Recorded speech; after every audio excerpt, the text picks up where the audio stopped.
à tous, bienvenue sur la chaîne d'Aromaness. Alors dans quelques jours, on va fêter le passage à l'année 2019 et pour beaucoup ça veut dire coupe de champagne et coupe de champagne et coupe de champagne et une coupe de champagne à minuit.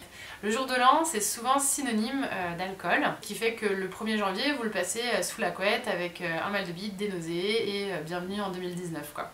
Donc je vais vous donner des petites recettes de grand-mère spéciales huile essentielle. Je vais vous donner aussi ma recette à moi parce que pour le moment elle est testée et approuvée. Alors c'est par moi-même, je dis pas que ça fait c'est une référence, mais ça peut vous aider à survivre à votre jour de l'an et à vos prochaines fêtes, pourquoi pas. Moi ma solution déjà c'est la douche, ça c'est clair, c'est le premier truc que je fais, c'est prendre une bonne douche chaude et laisser l'eau me taper sur le crâne un petit peu. Et ensuite un jus de citron chaud pour aider l'organisme pour mettre un petit coup de fouet au foie. Alors le pauvre il travaille déjà dur hein, mais ça va l'aider quand même à se débarrasser de toutes les toxines qu'on lui a données. L'idéal c'est de mettre un petit peu de gingembre dans votre citron chaud et du miel. Donc le gingembre c'est comme pour le pré-repas de fête, enfin l'avant-fête. Vous pouvez l'utiliser en huile essentielle, donc une goutte dans le miel, vous le mélangez au miel et après vous le mettez dans votre boisson.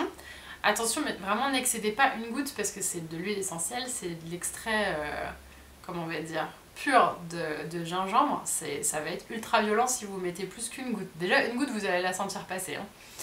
Et ce que vous pouvez faire si vous avez des nausées, vous pouvez aller sentir de la menthe poivrée, c'est excellent contre la nausée et c'est aussi top pour les maux de tête. Donc ça peut être une très bonne idée. Pourquoi pas le mettre en diffusion chez vous, mais aussi voilà, à sentir ou à avaler aussi sur un cachet neutre ou dans votre cuillère de miel. Voilà. Ne mélangez pas à la tisane par contre, parce que là ça va commencer à faire beaucoup si vous mettez du jus de citron, du gingembre et de la menthe poivrée en huile essentielle. Enfin vous pouvez essayer et je veux bien savoir ce que ça donne, il n'y a pas de problème. Ce qu'il vous faut aussi forcément c'est du repos, votre corps il est en train de digérer toutes les toxines que vous lui avez envoyées dans la soirée, donc ça sert à rien d'aller de refaire la fête tout de suite, enfin vous pouvez, mais c'est pas forcément conseillé. Et l'idéal c'est quand même d'aller vous oxygéner un petit peu le corps, donc si vous pouvez sortir, aller marcher un petit peu pour prendre l'air, c'est l'idéal pour voilà, apporter à votre corps un peu d'air. Voilà, j'espère que cette vidéo va vous aider à survivre à votre lendemain de cuite. Alors, lendemain de cuite, jour de l'an, mais ça vaut pour tous les lendemains de fête. Et voilà, si vous avez des questions, des commentaires, vous n'hésitez pas à les poster sous la vidéo. N'hésitez pas non plus à partager, liker et commenter. Je vous retrouve très bientôt, donc l'année prochaine, sur la chaîne Aromaness pour plein d'autres vidéos et plein d'autres, j'espère, leçons dans Basic Aroma. A bientôt, bye!